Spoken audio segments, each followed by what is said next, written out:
Hello everyone, welcome back to Slick's Car Care. Today I'm doing something a little bit different for you, out of hours. I've been a little bit delayed making this as well because me poor pooch, little Finn, he's had a bit of an injury. Poor little Finn.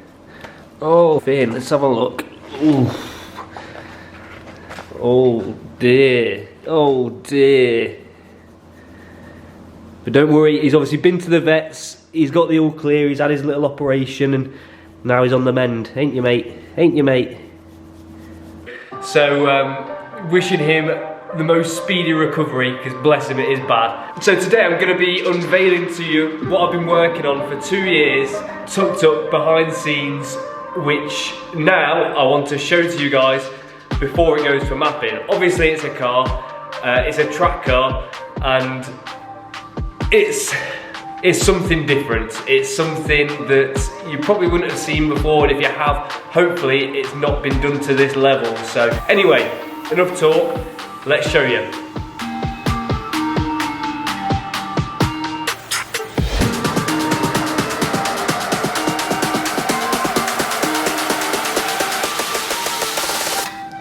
I'm going to stop right there because I can see what a few of you are thinking already. You've been duped before like this.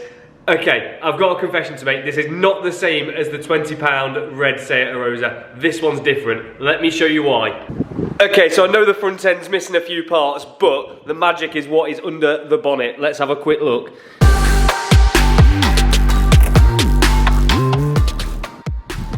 So for those of you that don't know, this car originally comes with a 1 litre naturally aspirated petrol engine, and now we've fitted a 1.8 litre turbo, which is the same as you get in the Mark 1 TT, your Seat Leon Cupras, your Golf GTI Mark 4s, all those sorts of things. We managed to squeeze that into this tiny, tiny little engine bay. Now this car is still a work in progress, but it's very close to being completed. So I'll run you through the components we've got on it, the plans for it, and then our plan is to take it racing when the track's open again after the 29th of March. So I'm going to start off at the back for you. Inside here we have, in here we have a 55 custom made Baffled fuel tank, which is made by Comp Brake. This has got all AN fittings, so from the fuel tank here, it goes down here into a low pressure fuel pump, which then feeds a swell pot, and from there the high pressure fuel pump takes it to the engine. We've also fitted a lightweight battery in the back. We have a full 3-inch stainless steel exhaust system, which is completely custom to this car, with twin exit tailpipes, which I quite like these. I'm getting mixed reviews on these, but let me know what you think of them down in the comments. I think they suit this car. Now the exhaust was done by a company that's local to us called Papa Crouch's Pipes, and supposedly they absolutely nailed it. It's so good. The welds look absolutely spot on, and how they've managed to fit a 3-inch exhaust system on this car with how little space is in the engine bay, it literally blew my mind. You can see how good a job they have done to be able to fit all of that in there.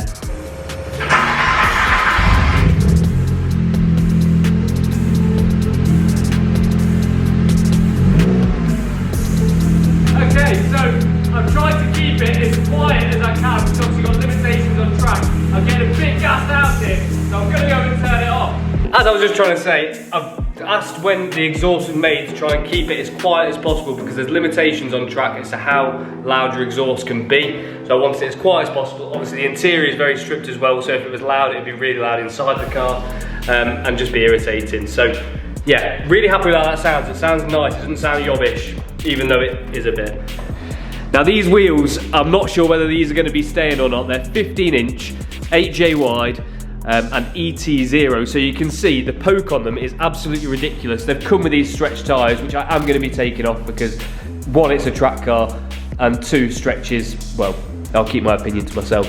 But yeah, you can see the amount it pokes out is just, especially once we've got a wider tyre on that, it's just going to be stupid. So now onto the inside. I know this looks a little bit rough and ready, but obviously a lot of the work's gone into the other parts of the car and the interior is last to be done. So we've got some track door cards that will be covering off the entirety of this section here. We'll be getting rid of the standard door card. These doors as well are also Lupo GTI doors, so that means they're made out of aluminium, so they're a lot lighter. And also as well, we'll be having polycarbonate windows go in, so the door will be completely different to the standard door in the car. The seats obviously as well need to be changed. I am ordering some probably over the next week. Probably going to go for the Sparco QRTs if they're narrow enough to fit in the car. Now, one of the bits I like best on this interior is the gear stick. So this is a complete replacement for the OEM unit, and basically what this is a short shifter, but it also brings the gear stick higher up and closer to the steering wheel, so you've got less distance for your hand to travel, meaning that you can change gear quicker. Also as well, we've had a custom knob made by our friend Mr. James Staley. Got a very nice shiny custom knob out of solid brass, and then has been CNC'd for the grip here. And then it's also had our logo engraved into the top, which is a nice little finishing touch. The radio is now non-existent, so instead now we have this little switch panel. So we've got a kill switch, a fan, a fuel pump and an ignition, and a starter button as well. The steering wheel as well and the boss unit are both Momo. Yeah, we'll probably end up changing this at some point, but it's not essential. Also, we have a few gauges in the car, so if I just excuse the fuel pumps, I know they're a bit noisy.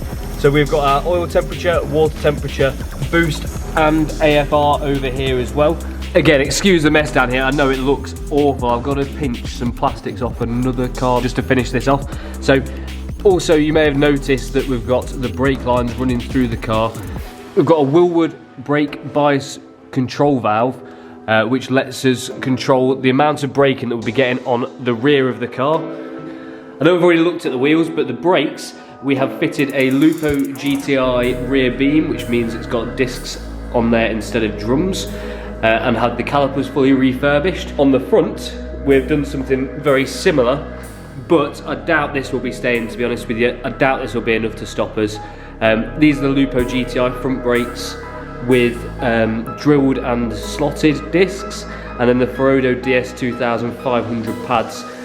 I doubt this will work. It'll probably be okay for road use, but when we come around to actually get this on track, I think I'm gonna have to change these. Suspension wise, you've probably noticed this in one of the clips, this is still the 1 litre suspension. I've ordered some Gas Gold coilovers for this with adjustable dampening and custom spring rates to suit this car. Now, the bit I know that you're all interested in, how the hell did we cram this engine into this engine bay? I will tell you, with great difficulty, because obviously there's a few extra bits that we wanted to fit, i.e. a big Hong Kong spoolie boy up top, aka turbo, you know, big rads, oil coolers, intercoolers. In essence, this engine is out of a Seat Leon Cupra, so it's an AUQ engine code. What we've done internally is we've changed the exhaust valves for the inconal ones, I believe. And also changed the rods for a forged rod.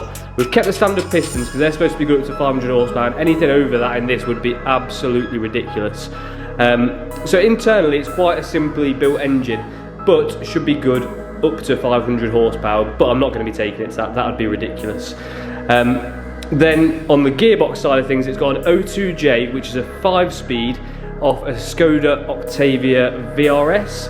And then that's been fitted with a wave track differential, a Satch's 4-paddle clutch, and a 7 kilogram billet flywheel. So when we put down boost in this engine, it's not just going to be spinning one wheel, it's going to be, you know, spreading out the traction between 2 wheels and maximising the power that we've got. There's no avoiding it. This is a big turbo to be on this car. This is a Garrett GT 2871R with a T3 exhaust housing, so that's the limiting part on these turbos, I'm led to believe. So this realistically should be capable up to around 400 horsepower. Now the question is, are we really going for 400 horsepower in this car? I don't think so. I think it's just going to be ridiculous and undrivable. This car will definitely weigh less than a ton. Obviously we've got no interior in it, lights and doors, it will have polycarbonate windows, all of these things. Bear in mind the car standard weighs 925 kilograms. Yes, the engine's heavier, but I reckon with all the bits that we've took out and the bits that we've put in, it should weigh about the same as factory. And 400 horsepower in a 900 kilogram car, which is front wheel drive, would just be ridiculous, I think. But all in, to be honest with you, considering the size of this engine compared to what comes out of the car, I'm very, very happy with how well this is packaged. Now, obviously, I know what you're all thinking. We're missing a few parts. We have had some custom headlights made with projectors and angel eyes, which look really, really smart by our friend Dean.